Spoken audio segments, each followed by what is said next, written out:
US President Joe Biden has signed a raft of executive orders as soon as taking office this Wednesday, including a decision to rejoin the Paris Climate Accord.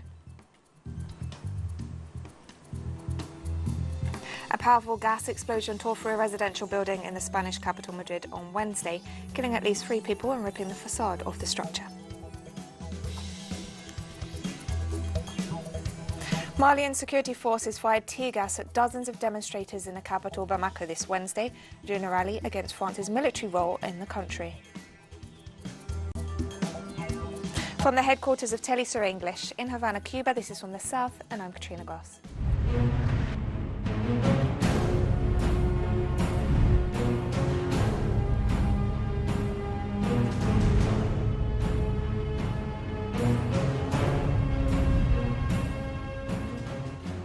US President Joe Biden has signed a raft of executive orders as soon as taking office this Wednesday, including a decision to rejoin the Paris Climate Accord.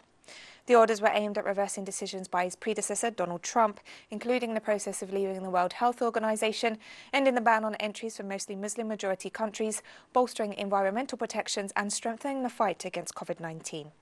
Biden told reporters in the Oval Office there's no time to start like today, stressing he was keeping the promises made to the American people and noting we are going to combat climate change in a way we have not done so far. As part of the measures, the new president installed a coronavirus response coordinator to oversee the distribution of vaccines and extended a moratorium on evictions amid the coronavirus crisis. A new US Vice President Kamala Harris, who also took to work straight away after her inauguration this Wednesday, swore in 3 new Democratic senators, including Reverend Raphael Warnock and John Ossoff, who won 2 high-profile runoff races in the state of Georgia that flipped control of the Senate to the Democrats. Alex Padilla, the former California Secretary of State, was also sworn in to Harris's vacated seat. As Vice President of the United States, Kamala Harris now also serves as President of the US Senate.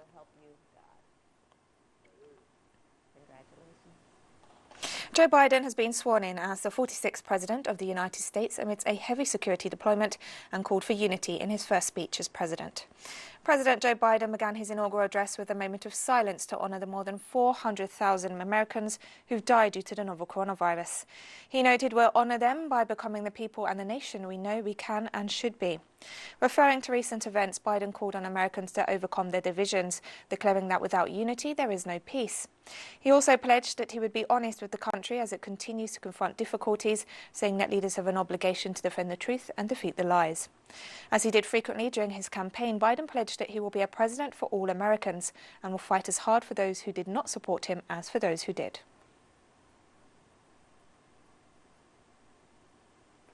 And offering his first address as President of the United States, Joe Biden called on US citizens to come together as one nation in the face of the pandemic, highlighting the importance of unity to move forward. Entering what may be the toughest and deadliest period of the virus. We must set aside politics and finally face this pandemic as one nation. One nation. I know speaking of unity can sound to some like a foolish fantasy these days. I know the forces that divide us are deep and they are real. But I also know they are not new. And during his inaugural address at the US Capitol, President Joe Biden said he would be a president for all Americans. And I pledge this to you. I will be a president for all Americans. All Americans. And I promise you, I will fight as hard for those who did not support me as for those who did. And to discuss the events in Washington this Wednesday as Joe Biden took office as the 46th President of the United States, we now welcome Yamir Chabur, an activist and student and member of the Red Condor Collective. Yamir, thank you for joining us. Thank you for having me. Thank you for the invitation, Kathy. It feels good to be on teleSUR.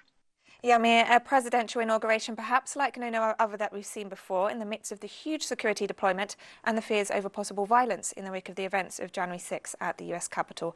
What kind of message do you think this bodes for the new administration?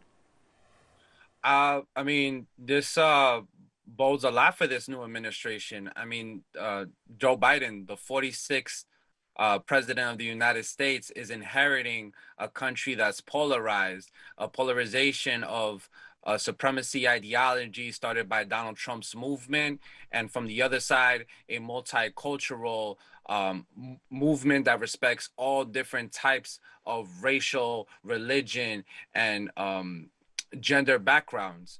Right now, the Biden administration has to deal with the fact that now they have these extremists, these white supremacists, these fascist groups that have been emboldened by Donald Trump's rhetoric, and this is what Biden's administration is now inheriting. Donald Trump left for Florida earlier this Wednesday, and in the midst of his silencing on social media, which he has used for years to push his own agenda, and given his statements in his farewell address that the movement he'd started is only just beginning, what do you think we can expect from Trump going forwards? I mean, there's a lot to expect from Trump. I mean, Trump says that he this is not the last of him, that he's gonna come back in different forms.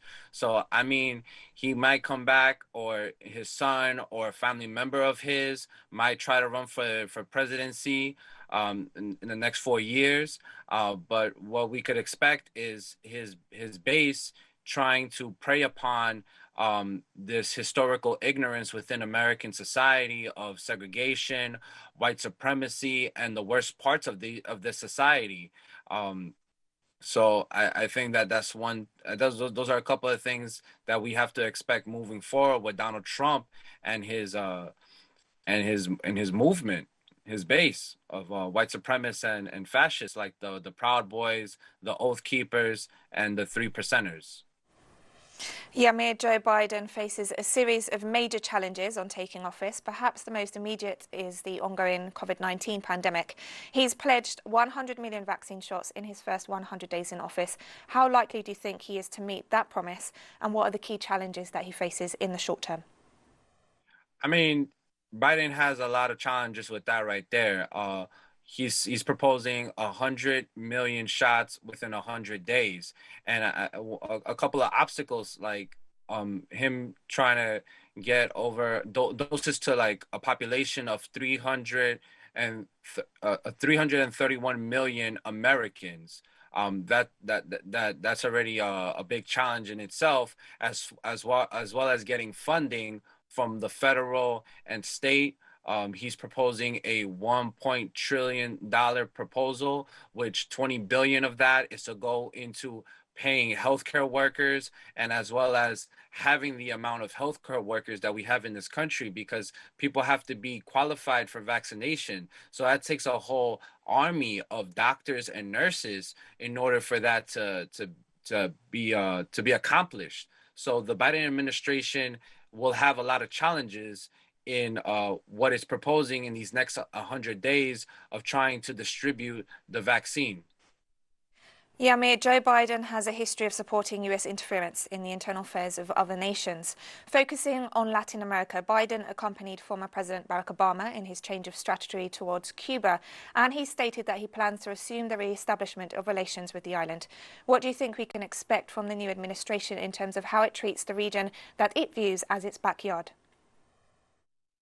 Yeah, I mean, there's going to be no different between the Biden administration and the Trump's administration within their relationship towards Cuba. But I think a difference is going to be approach. With the Biden administration, you're going to see more of a soft power a type of approach, soft coup, in the form of what we saw in the San Isidro movement, the artist movement, and to trying to fill the island nation with a lot of US dollars, given the fact that the island nation historically has been blockaded. So we're going to see more of that type of approach to attempt to recolonize Cuba, retake its economy.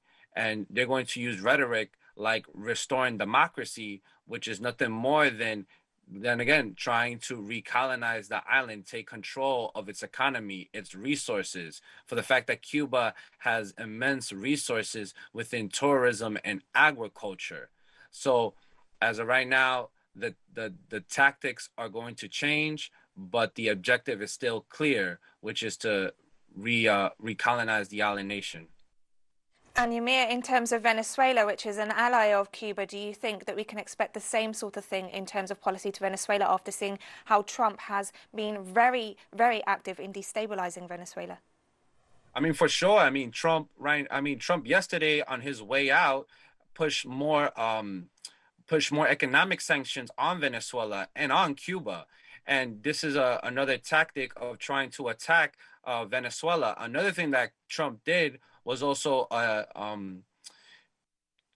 push TPS for Venezuelans. That's a maneuver of weaponizing migration against against Venezuelans, against the Maduro government and the Bolivarian Revolution, in order to have more of a lobby base in Washington, more of this pro-war base, which we're going to see manifest more within the Biden administration. And just for the fact that you had the fake coup ambassador to Venezuela, Carlos Vecchio, that was present within the inauguration. So it as well tells what's in store for Venezuela under the Biden administration. Yamir Chabo, who's been speaking to us from New York there, thank you so much for joining us today and for offering your insight into the events in the United States as the new administration takes office. Thank you. Thank you for having me. And we'll be right back after this very short break, so don't go away.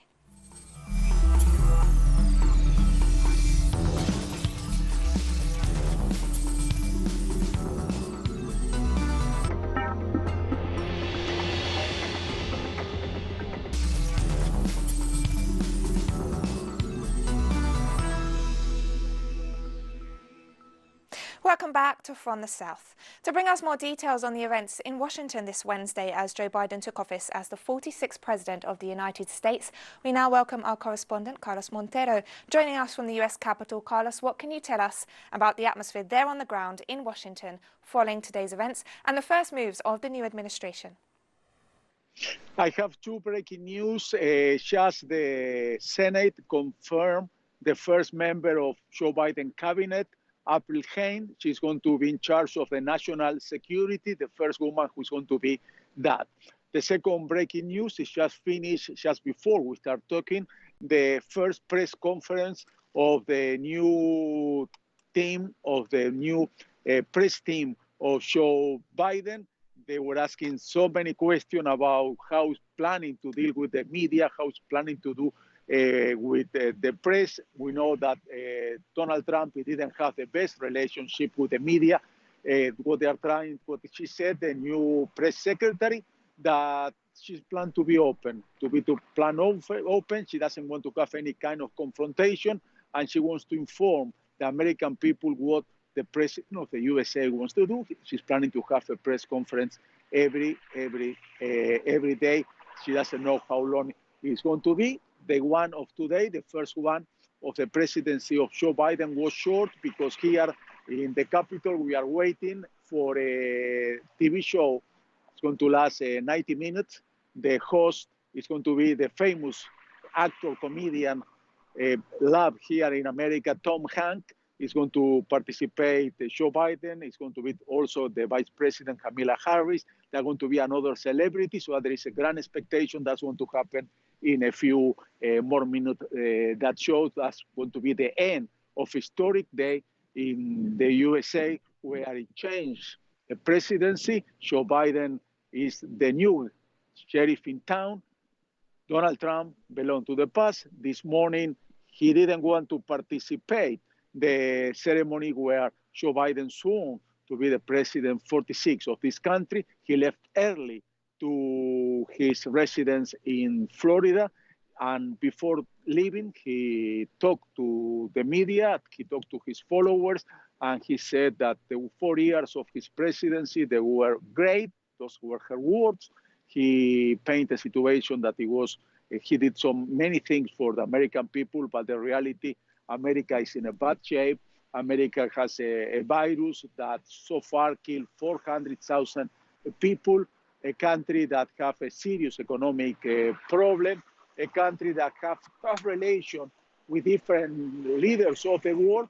And precisely today, the first day in office of Joe Biden, one of the first things he did, he signed 17 new presidential orders, and some of them, of the 17 nines, were to erase some of the things that did Donald Trump during his presidency. There were something related to the economy, something related to immigration, some related to the economy, some related with the relation of the USA with the rest of the world.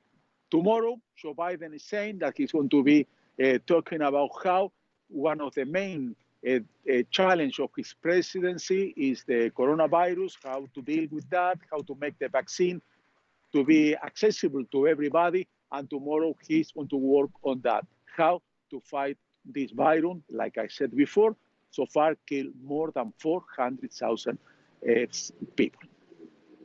Carlos Montero joining us from Washington, D.C. Thank you so much. And in other news, a powerful gas explosion tore through a residential building in the Spanish capital Madrid on Wednesday, killing at least 3 people and ripping the facade off the structure. A tower of smoke rose from the building where repairs were being done to a gas boiler and billowed through Toledo Street near the city's centre. Images from the scene showed a section of exterior wall that had been torn off several floors of the building, leaving the rooms exposed to view. Debris covered parked vehicles and the street below. Firefighters were evacuating people from the area as the local mayor told reporters that the building could be at risk of collapse and various people were being treated for injuries. Among those killed were an 85-year-old woman and a man whose age was not immediately known, according to a spokesman for the emergency services. And we have more stories coming up after this final short break, so stay with us.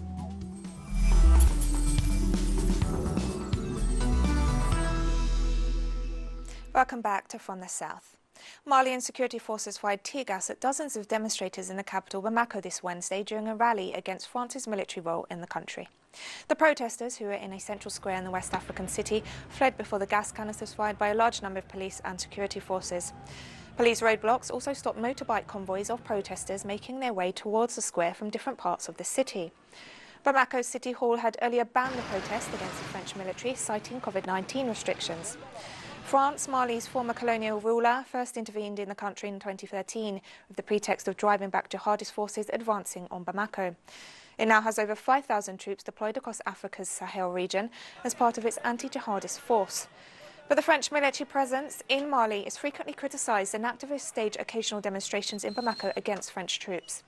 Tensions flared earlier this month when several residents in a village of Bounty said about 20 people in a wedding party had been killed in a strike by a helicopter, while French forces claimed they had carried out an airstrike on jihadists using a fighter jet. We organized this event on January the 20th not only to celebrate the feast of our army, but to reiterate our support and confidence in our national army. Today, we have understood that the authority needs popular support more than confrontation with the people. It is in this logic that we have decided to postpone today's activity, but we are going to continue the fight in a different way and with authority. France's strategy is to divide in order to reign, and it is this strategy that is being applied. And we have understood who it wants to divide, the people and their leaders. It wants to put them back to back, whereas we want national unity. So, as we have understood this strategy, we are not going to lend our flank so that today there will be repression.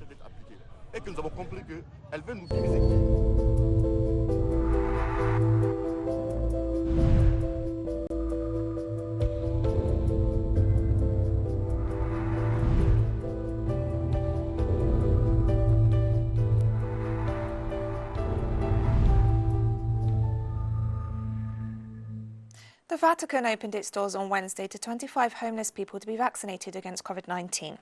The initiative, endorsed by Pope Francis and supervised by the papal almoner, will continue in the next few days and weeks to vaccinate all the poor and homeless people that are either living outdoors unsheltered near the Vatican or in shelters run by various Catholic orders and charities. Pope Francis received the first shot of the coronavirus vaccine on January 14th. The Pope has advocated that everyone gets the vaccine, calling it an ethical option performed not only for one's own health but for the lives of others. The Vatican launched its vaccination program last week, administering the Pfizer vaccine.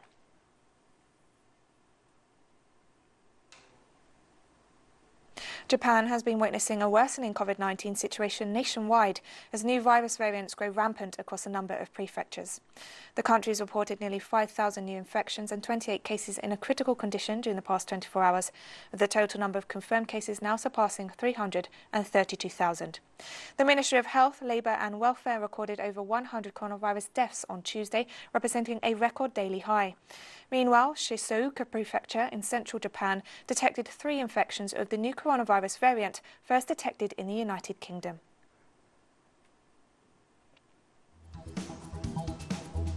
And we've come to the end of this news brief, but remember you can find these and many other stories on our website at telesurenglish.net. You can also join us on social media, Facebook, Twitter, Instagram and Telegram. For teleSUR English, I'm Katrina Goss. Thank you for watching.